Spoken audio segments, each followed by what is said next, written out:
ಎಲ್ರಿಗೂ ನಮಸ್ಕಾರಗಳು.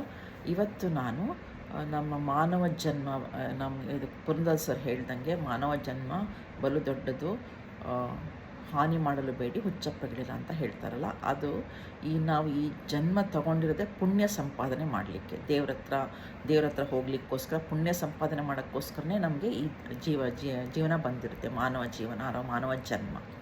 ಸೊ ನಮಗೆ ಒಟ್ಟು ಪ್ರಪಂಚದಲ್ಲಿ 84 ಲಕ್ಷ ಜೀವಿಗಳು ಇದ್ದಾರೆ ಅಂತ ಹೇಳ್ತಾರೆ. ಈವನ್ನು ಸೈಂಟಿಸ್ಟು ಹೇಳಿದ್ದಾರೆ 8.4 ಮಿಲಿಯನ್ ಅಂತ ವೆಸ್ಟರ್ನ್ ಅವರು ಕೂಡ ಹೇಳಿದ್ದಾರೆ.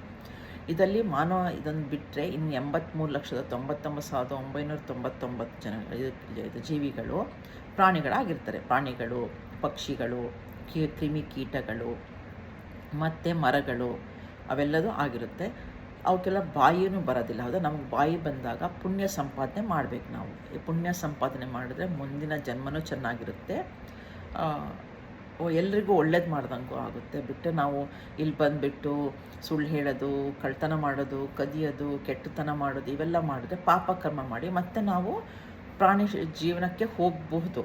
ಇಲ್ಲ ಇನ್ನೊಂದು ಮನುಷ್ಯನಾಗಿ ಹುಟ್ಟಿದ್ರು ಕೂಡ ಕಷ್ಟ ಇರ್ಬೋದು. ಯಾರಿಗಾರು ಕಷ್ಟ ನೋಡಿದಾಗ ನಮ್ಗೆ ಯಾಕೆ ಕಷ್ಟ ಅಂತ ಬಂದರೆ ಅದು ನಮ್ಮ ಕರ್ಮಗಳಿಂದ ನಮ್ಗೆ ಬಂದಿರುತ್ತೆ. ಬಿಟ್ಟರೆ ಅದಕ್ಕೆ ಈ ಜನ್ಮದಲ್ಲ ನಾವು ಪುಣ್ಯ ಸಂಪಾದನೆ ಮಾಡಿದರೆ ಮುಂದಿನ ಜನ್ಮ ಇನ್ನೂ ಚೆನ್ನಾಗಿರುತ್ತೆ. ಆಮೇಲೆ ಜನ್ಮ ಇರುತ್ತೋ ಇಲ್ಲೋ ಒಟ್ಟಿನಲ್ಲಿ ಪುಣ್ಯ ಮಾಡಿದ್ರೆ ಎಲ್ಲರೂ ಖುಷಿನೂ ಪಡ್ತಾರೆ. ಎಲ್ಲರೂ ನಮ್ಮ ಬಗ್ಗೆನೂ ಒಳ್ಳೆಯದು, ಅವ್ರು ಒಳ್ಳೆಯವರಪ್ಪ ಅಂತ ಹೇಳ್ತಾರೆ. ಇಲ್ಲಾಂದರೆ ಅವ್ನು ಸರಿ ಇಲ್ಲ, ಅವಳು ಸರಿ ಇಲ್ಲ ಅಂತ ಹೇಳ್ತಾರಲ್ವ. ಸೊ ಹಾಗಾಗಿ ಪುಣ್ಯ ಸಂಪಾದನೆ ಮಾಡೋದಕ್ಕೆ ನಾವು ಕಾರ್ಯನಿರತರಾಗೋಣ. ಧನ್ಯವಾದಗಳು.